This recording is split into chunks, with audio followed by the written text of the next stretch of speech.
Votre invité à présent dans la grande interview en direct sur Boursorama, c'est Xavier Martiré. Bonjour. Bonjour. Vous êtes le président du directoire d'Elis, spécialiste mondial de la location et de l'entretien de linge et de vêtements professionnels. On est en direct sur Boursorama, on apprend à l'instant, parce que je vais vous faire réagir sur la guerre évidemment en Iran. Donc Donald Trump qui suspend ses menaces, cet ultimatum qu'il avait lancé à l'Iran, parlant de discussion productive, c'est ça Paraît-il. Voilà, c'est ce qui vient de tomber. Mais bon, le pétrole, pour le moment, on se parle, est à 110 $. On a eu des banques centrales et le gouverneur de la Banque de France était sur ce plateau vendredi pour nous annoncer, comme l'a Fed, et préparer les esprits à une politique monétaire plus dure, à un resserre monétaire. On a un conflit qui, pour l'instant, au Moyen-Orient, qui dure plus longtemps que prévu. Quel regard du chef d'entreprise, d'une grosse boîte française, d'un leader mondial sur ce conflit ? Alors on a la chance d'abord de ne pas avoir d'activité directe au Moyen-Orient, donc ça c'est déjà important pour nous. Ensuite, en termes d'impact sur les coûts. Mais avant, on va en parler évidemment, mais sinon, comment le pilotage de votre groupe, vous dites quoi ? Vous dites, Je fais comme vous, je regarde les informations régulièrement pour voir ce qui se passe et adapter éventuellement l'entreprise aux différentes conséquences sur les marchés. Mais vous avez peur, vous êtes fébrile ou je ne sais pas, ça vous angoisse l'idée que ce conflit puisse durer peut-être potentiellement plusieurs mois ou vous préférez ne pas faire comme si ça n'existait pas parce qu'il faut continuer à faire tourner la boîte, quoi. Il faut continuer à faire tourner la boîte. Il faut évidemment intégrer les conséquences possibles pour Elis de ce conflit, mais je ne vais pas vous dire que je suis terrorisé, etc. On regarde l'avenir avec sérénité. Je vais essayer de vous expliquer pourquoi l'impact pour Elis est assez limité. C'est ce qui explique aussi une certaine forme de confiance. Bon, et donc vous voyez donc les premiers impacts ? Alors, premiers impacts sur les coûts déjà très importants pour nous. Évidemment. L'énergie. Alors, on a nos prix de gaz et d'électricité qui sont couverts pour l'ensemble de l'année 26. Bien vous en a pris. N'est-ce pas ? Et nous avons 85% des volumes 2027 qui sont déjà couverts. Et on a même la moitié des volumes 2028 déjà couverts. Donc ça veut dire que ce risque sur les prix du gaz et de l'énergie, il est derrière nous. Ensuite, on a évidemment le risque... Pourquoi vous l'avez fait à l'époque ? Parce que vous trouvez que les prix étaient à Parce qu'on ne l'avait pas fait en 2022. Chat échaudé. Voilà, craint la hausse du gaz. Donc depuis, on a changé notre politique de couverture et on souhaite évidemment sécuriser nos approvisionnements en gaz. Donc le risque sur les coûts pour nous, c'est essentiellement le prix à la pompe, donc le fuel. Ce n'est pas un montant énorme pour Elis, on parle de 60 millions d'euros de dépenses par an sur environ 5 milliards de chiffre d'affaires, donc ce n'est pas dramatique. Mais effectivement, là, on va être impacté par une hausse du prix du fuel. C'est évidemment... C'est le seul impact. Je pense à hausse de taux d'intérêt possible par les banques centrales. Alors, taux d'intérêt, donc on a la chance d'avoir une dette qui est avec des taux fixes. On vient, il y a à peu près 10 jours, d'émettre une nouvelle obligation. On est sorti au bon moment, je pense, un peu en dessous de 4%. Donc ça, c'est très bien. Ce qui veut dire ça, c'était pour anticiper le remboursement d'une prochaine échéance qui arrive en 2027. Donc ça veut dire qu'on n'a pas d'échéance avant 2028. Donc on a quand même... Là encore, vous avez une nez creux, dis donc. Je ne sais pas, et en tout cas, on a décidé d'anticiper ce refinancement et de ne pas prendre le risque de rester comme ça potentiellement en l'air sur les marchés. Donc ça, c'est fait. Donc ça veut dire qu'il n'y a pas d'échéance de refinancement avant 2028. Donc là aussi, plutôt serein. Ensuite, il faut quand même aussi anticiper l'impact potentiel sur l'activité de nos clients, bien sûr, puisqu'on n'a pas de chiffre d'affaires direct sur le Moyen-Orient. Mais l'hôtellerie peut être impactée dans les semaines qui arrivent. On voit sur les... Combien de votre chiffre d'affaires ? C'est un quart de notre chiffre d'affaires environ. Donc oui, c'est pas complètement rien. Donc 25% qui peut être impacté. Et pour moi, on a deux types d'impact potentiels, du négatif, mais peut-être du positif. Alors, du négatif, parce qu'évidemment, on peut voir un petit ralentissement dans les semaines qui arrivent sur les grandes capitales, Paris, Londres, etc. Donc là, oui, il peut y avoir quelques délégations au Moyen-Orient qui, d'habitude, à la fin du Ramadan, viennent dans les grandes capitales. Et donc là, il peut y avoir un peu de baisse d'activité. Mais on peut aussi avoir un effet d'aubaine, parce que je commence à lire quelques messages... Les touristes européens vont rester en Europe cette année. Exactement. Et là, si on regarde ce qui s'est passé en 2011, pendant les événements du printemps arabe, c'est une des meilleures années pour les taux d'occupation en Espagne, au Portugal et aussi en France. Et donc, on verra bien à la fin de l'année ce que ça va donner, mais je pense qu'il y a un petit risque négatif court terme et peut-être effet d'aubaine sur cet été, on verra bien. En tout cas, l'impact est mineur pour vous. Si je comprends bien, l'impact de la guerre en Iran, aujourd'hui, est mineur ? Exactement. C'est le mot que vous employeriez ? Oui, c'est parfaitement adapté. Bon, il faut parler de vos résultats. 2025, ils sont records. fait du bien d'annoncer des bonnes nouvelles. Oui, c'est bien. Chiffre d'affaires en hausse de 4,9% à 4,8 milliards d'euros, je parle sous votre contrôle. La marge d'EBITDA à 35%, résultat net en hausse de 8,6% à 367 millions d'euros. Année de tous les records. Il faut sabler le champagne, non? Oui, mais je pense qu'on fera encore mieux en 2026, donc on va attendre. Mieux, malgré, encore une fois, le contexte, au vu du contexte, resserre monétaire, guerre au Moyen-Orient, Oui, etc. mais comme j'essaie de l'expliquer, aujourd'hui, l'impact est mineur. Et par ailleurs, aujourd'hui, on a des belles perspectives de croissance. C'est-à-dire qu'en 2026, on va à nouveau avoir une croissance de 5 à 6% de notre chiffre d'affaires. On a annoncé au marché qu'on aurait à nouveau une légère amélioration de la marge. Le résultat net par action, il va être en croissance de presque 10% cette année. Donc, on a des perspectives super solides. Donc, c'est le business model d'Elis. Donc, rien n'est remis en cause à ce stad par rapport aux prévisions de 2026 qui seraient dans les clous de 2025 non. En chiffre d'affaires Non, les prévisions, elles ont été faites en ayant en tête qu'il y avait une crise au Moyen-Orient. Donc, à ce stade... Donc, vous êtes confiant? Oui, très confiant. Ça fait du bien d'entendre ça. Sur la France, j'ai regardé les chiffres. L'activité en France, croissance organique de 3,3%. La France croît moins vite, mais je pense que c'est historique. Ça pèse combien d'ailleurs la France? C'est 30% de notre chiffre d'affaires. Alors ça croît moins vite aussi parce que le marché il est très très mature. C'est-à-dire que Elis a fait le travail d'outsourcing, de promotion de notre service de location, entretien de linge, etc. Vous avez quelle part de marché en France? On a à peu près la moitié du marché en France. Et donc ça veut dire que le potentiel de croissance, il est évidemment plus limité. C'est d'ailleurs pour ça. Toute la stratégie de l'entreprise depuis maintenant presque une vingtaine d'années, ça a été de développer le chiffre d'affaires et l'activité d'Elis en dehors de France. Notamment, alors on est ultra leader en Europe, donc on est présent Europe du Nord, UK, Irlande, Europe de l'Est, Europe du Sud. Avec des positions dominantes? Avec des positions très solides. On est pratiquement leader dans tous les pays dans lesquels on opère. On est dans 31 pays. Et surtout, on a pris un virage fort en 2014 avec l'Amérique latine. Oui, on va en parler de ça justement.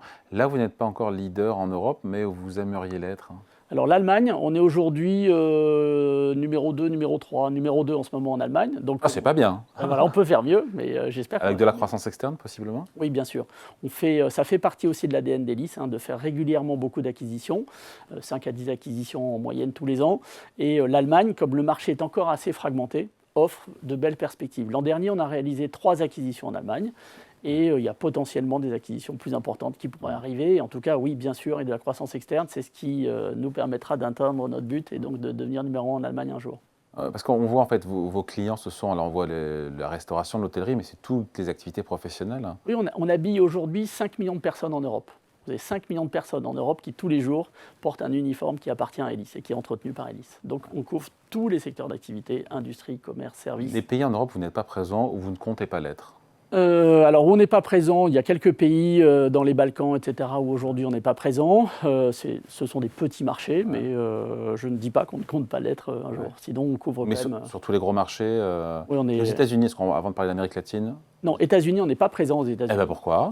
Alors, le marché, ils nous ont pas attendus, donc il y a des leaders un peu forts sur le sujet. Il y a 2 ans, on a regardé assez sérieusement les perspectives d'une entrée aux États-Unis. Ça s'est pas fait, ça n'a pas été possible pour des questions de valorisation, puisque les prix qui étaient attendus par les actionnaires des boîtes qu'on a ciblées n'étaient pas raisonnables. Donc, on a préféré arrêter. On a gardé quand même une grande discipline là, sur le sujet acquisition. Et donc, ça s'est pas fait. On verra bien, c'est vraiment pas d'actualité sur le court terme. On a beaucoup d'autres choses à faire. Et aujourd'hui, les États-Unis, donc c'est pas sur la table. Et sur les marchés où vous n'êtes pas présent, vous aimeriez aller? Alors, on a développé une plateforme en Asie depuis 2 ans. Mais toutes les études de marché qu'on a pu faire là-bas montrent que le marché est très très fragmenté, il n'y a pas vraiment d'acteurs un peu importants à acheter. Donc on a démarré en Malaisie avec une petite acquisition. On est en train de travailler autour de cette plateforme et je pense qu'en 2026, on devra avoir une acquisition complémentaire pour renforcer un peu ce secteur-là. Mais c'est plus pour préparer le très long terme de l'entreprise. Je pense que dans 5 ans, si on a bien fait le travail, on aura 50 millions d'euros de chiffre d'affaires autour de la Malaisie. Donc c'est vraiment pas très significatif au regard des 5 milliards du chiffre d'affaires. L'Amérique latine, quand j'ai tapé sur Google Elis, apparemment, l'Amérique latine, LATAM, comme on dit, Latin America, comme disent les anglo-saxons, inquiète un peu les investisseurs. Région qui freinerait vos bénéfices en lien avec des surcoûts sociaux, des États, je ne sais pas lesquels, qui demandent des revalorisations des salaires minimums, des réductions de temps de travail ou des majorations d'heures supplémentaires. Tout ça grignote vos marges, c'est ça le sujet? Vous avez qu'à répercuter ça à vos clients. Hein. Alors, Ça serait trop facile. Hein. Alors effectivement, c'est quoi le sujet alors si on regarde sur toutes nos géographies en 2025, on est en progression de résultats et de marge partout, sauf en Amérique latine. Donc c'est pour ça qu'il y a eu ce commentaire. Ce qui se passe en Amérique latine, c'est que la hausse des coûts salariaux est très importante. C'est non seulement le salaire minimum qui augmente beaucoup, 24% de hausse du salaire minimum en Colombie début 2026. Comme ça, les gens vivent mieux, c'est une bonne chose. Voilà, c'est très bien. Et en parallèle, vous avez aussi des coûts additionnels. Donc vous avez une baisse du nombre d'heures travaillées par semaine, évidemment maintenant les salaires. Donc ça augmente le coût du travail pour nous. Vous avez aussi des taxes complémentaires quand vous travaillez avec des équipes de nuit ou des équipes de week-end. Donc en gros, dans quel pays en l'occurrence? Brésil, Mexique, Colombie et Chili. Dans les 4 pays dans lesquels on opère, où on est leader là-bas, on a eu ces phénomènes-là. Ça pèse combien sur 5 milliards? C'est 10% du chiffre d'affaires. C'est à peu près 500 millions d'euros de chiffre d'affaires, principalement Brésil, Mexique, les 2 très grands pays dans lesquels nous opérons. Et donc, pour revenir à votre question, votre proposition tout à fait judicieuse de répercuter cette hausse des coûts dans le prix, c'est pas compliqué, vous avez raison.